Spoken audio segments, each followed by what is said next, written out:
Olá, tudo bem? Meu nome é Renata de Souza Carvalho. Eu sou estudante da Faculdade Federal de Ouro Preto e estou cursando matemática. Então, hoje nós vamos gravar, uma videoaula que é para a disciplina de estágio 6, né? 7, eu tô pensando lá no sétimo, gente. Então, é disciplina de estágio 6. E o tema da nossa aula de hoje vai ser Introdução à Teoria de Probabilidade. Para quem não sabe, o estágio 6 se refere à turma do segundo ano do ensino médio. E probabilidade é uma coisa assim que você, desde quando você é criança, você já tem convívio, tipo, qual a possibilidade de chover hoje? Qual que vai ser a possibilidade de uma pessoa ganhar na telecena? Qual que é a possibilidade de, por exemplo, se sua família gripa, você gripa também? Então, são coisas da vida da gente cotidiana que aí tem um motivo, tem cálculos que podem ser feitos. Por exemplo, quando a gente está assistindo uma televisão e aí vem a moça lá do jornal, por exemplo, tem muito, que vai falar qual a possibilidade de ter chuva ou de ter sol amanhã ou outro dia. Aquilo ali, da onde que eles tiram aquela informação? Tudo bem, se você pegar o celular e pesquisar, por exemplo, eu moro em Barão de Cocais. Qual a possibilidade de se chover hoje? Eu vou achar no Google. Mas existem cálculos, existem pessoas que fazem cálculos para isso. E por isso que nós vamos aprender um pouco de probabilidade. E para a gente usar essa aula de hoje, vamos fazer o uso do livro, né?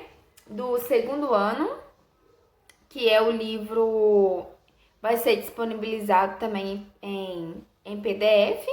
Em razão da pandemia, não estamos podendo ter aula online.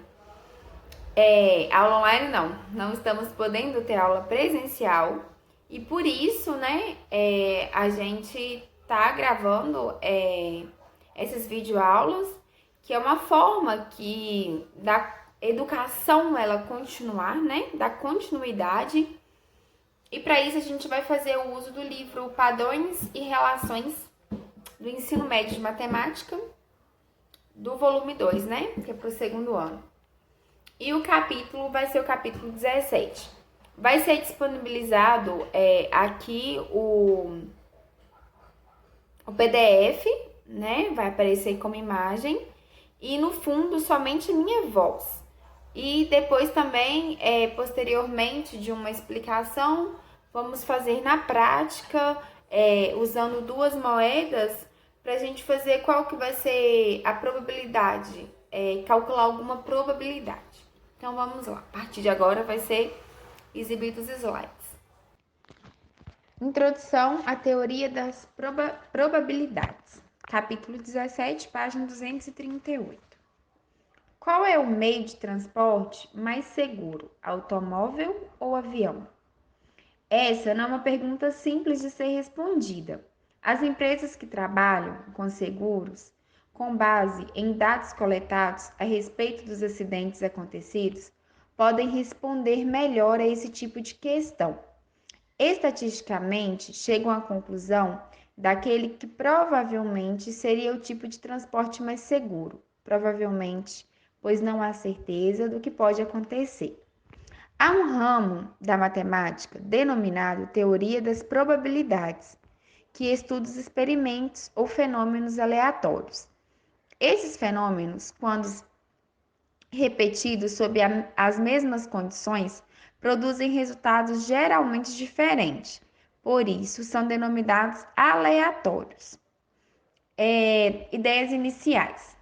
Vamos considerar de maneira intuitiva algumas situações para que possamos iniciar o estudo de probabilidade. A primeira situação aí, a gente tem uma cartela que foi confeccionada contendo todos os números naturais, de 1 a 100, conforme representação acima. Apenas um número dessa cartela ele será sorteado. Assim responda. É mais provável é mais provável quem ser sorteado?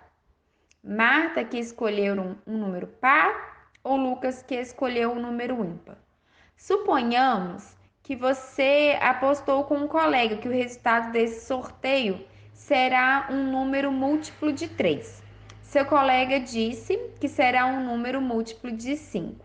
Quem tem mais possibilidade de acertar? Você e o seu colega.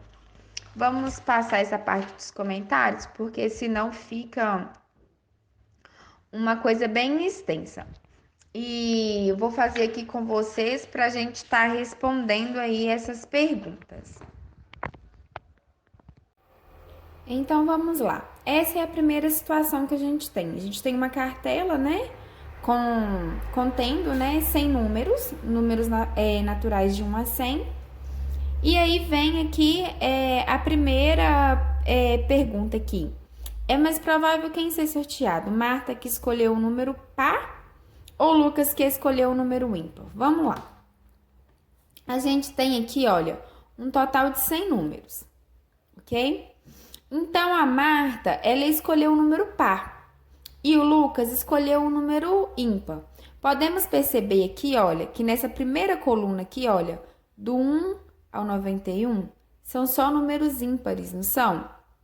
1, 11, 21, 31, 41, 51, 61, 71, 81, 91, ok? Todos são números ímpares. Então, se sair qualquer número desse, Lucas vai ser sorteado, ok? Mas nós percebemos também aqui, olha, na segunda coluna, que são só números pares. Então, temos 2, 12, 22, 32, 42, 52, 62, 72, 82 e 92. Se sair qualquer número desse, a Marta vai ser sorteada, porque escolheu o número par. Então, aqui, olha, nós podemos perceber que nós temos 1, 2, 3, 4, 5. 5 colunas aqui com números ímpares. E temos 1, 2, 3, 4, 5 colunas contendo números par, ok? Então, se eu tenho, vou fazer aqui, olha, eu até anotei aqui, Marta escolheu o número par e Lucas escolheu o número ímpar, então, ou seja, de 100 números,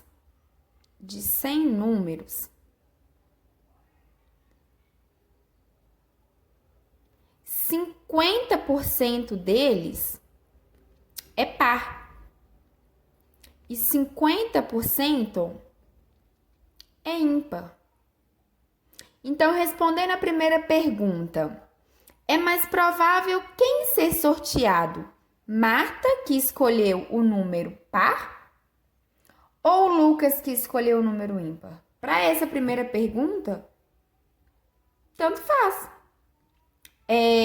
Os dois têm 50% de chance.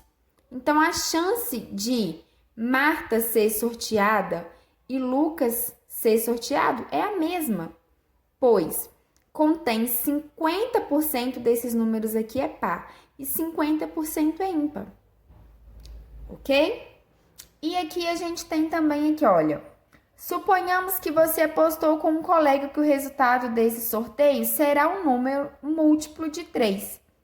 Seu colega diz que será um número múltiplo de 5. Quem tem a possibilidade de acertar? Você e o seu colega. Voltando à tabelinha, relembrando, o que é um número múltiplo de 3? Então, vamos relembrar aqui. Quais são os múltiplos de 3? Relembrando, o que é múltiplo de 3? São números que são divisíveis por 3. Então, se eu tenho uma tabela com 100 números, quais números são esses?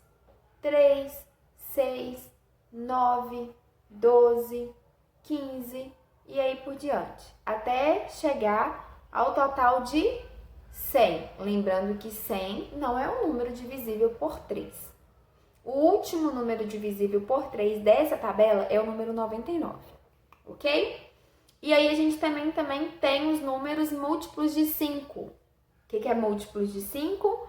São os números que são divisíveis por 5. Quais são eles? 5, 10, 15, 20, 25, até chegar ao 100, que é os números da tabela. Eu fiz aqui um esqueminha que vai dar para vocês entenderem. Então, aqui, suponha que você apostou com um colega que o resultado desse sorteio será um número múltiplo de 3. Seu colega diz que será um número múltiplo de 5. Quem tem possibilidade de acertar? Você ou seu colega? Então, aqui eu escrevi, para vocês terem uma noção, os números múltiplos de 3. Então, são os números divisíveis por 3. 3, 6, 9, 12, 15 e por aí vai. Até chegar ao 99. São um total de 33 números. E os números múltiplos de 5? São os números divisíveis por 5. 5, 10, 15, 20, 25, 30, até chegar ao 100. São um total de 20 números. Então, nós já temos aqui o resultado, né? Que se o seu colega diz que é um número múltiplo de 5 e você diz que é um número múltiplo de 3, consequentemente, você tem mais chance, né, de acertar, porque você tem 33 números. Então, se eu tenho uma possibilidade de 100 números a ser sorteados e eu preciso dos números múltiplos de 3, eu tenho 33 números, 33 chances de acertar. E o meu colega, que disse que ele apostou nos números múltiplos de 5, ele tem 20. Ele tem 20 números. Então, eu tenho mais chance de acertar do que o meu colega. Ok? Vocês estão conseguindo entender quais são as possibilidades, qual a probabilidade de algo acontecer? Trouxe um outro exemplo aqui na prática. Aqui a gente tem 2 moedas, certo? Se eu arremessar essas moedas para cima, qual a possibilidade que eu tenho de sair cara nas duas? Ou seja, das duas sair cara. Opa! Qual a possibilidade que eu tenho das duas moedinhas virar para cima e sair cara? Ou qual a possibilidade que eu tenho dessas duas moedinhas sair, virar coroa nas duas? Então, vamos lá. Fiz um outro exemplo aqui pra gente aprender isso na prática, ok? Moeda. Nós temos aqui, né, 2 moedas. Se eu arremessar as 2 moedas, ó, as duas saíram cara. Mas qual que é a possibilidade que eu tenho de sempre que eu arremessar essas moedas, elas sair cara? Vamos lá, eu coloquei 2 perguntas aqui, olha. 2 moedas é o que eu tenho. 2 moedas é o que eu tenho. Vou arremessar. Qual a possibilidade de sair cara e cara e coroa? Fiz um exemplo. A letra C, a gente vai representar por cara. E a letra K, por coroa. Cada vez que eu arremesso, eu tenho a possibilidade de sair cara e cara, coroa e cara e cara. Então, em 100%, né? Qual que é a possibilidade de sair cara e cara? Olha, das 3 opções, eu só tenho uma vez que ela pode sair. E coroa? A mesma coisa. Então, qual a possibilidade de sempre que eu arremessar 2 moedas, sair cara e cara? Uma vez, em 3 opções, uma. Então, o que eu tenho isso? É como se eu tivesse... aqui eu tenho 100%. Então, é como se a cara e cara aqui, ó, fosse 33,333. E coroa? 33,333, cara e coroa, né? E só coroa? 33,333. Então, a possibilidade que eu tenho de jogar duas moedas e sair cara e cara é a mesma que se eu arremessar essas duas moedas e cair coroa e coroa. Vocês estão conseguindo entender? Então é isso, gente. Era isso que eu queria passar para vocês nessa primeira aula. É apenas uma introdução à teoria de probabilidade. Ah, Renata, mas, por exemplo, qual a possibilidade de uma pessoa ganhar na Mega Sena? Eu vou ter que fazer assim? Claro que não. Existe uma fórmula que a gente joga e que a gente consegue achar o resultado. Mas o que eu quis passar para vocês com essa primeira aula é uma introdução sobre a probabilidade. E numa próxima aula, numa próxima oportunidade, eu mostro para vocês como fazer essa continha que eu fiz aqui agora, sem ficar usando exemplo, sem ter que ficar contando cara a cara, coroa a coroa, ou ficar contando os números. Existe um jeitinho que é tranquilo, ok? Então eu agradeço a vocês que assistiram até aqui e espero vocês numa próxima aula. Um forte abraço e até mais!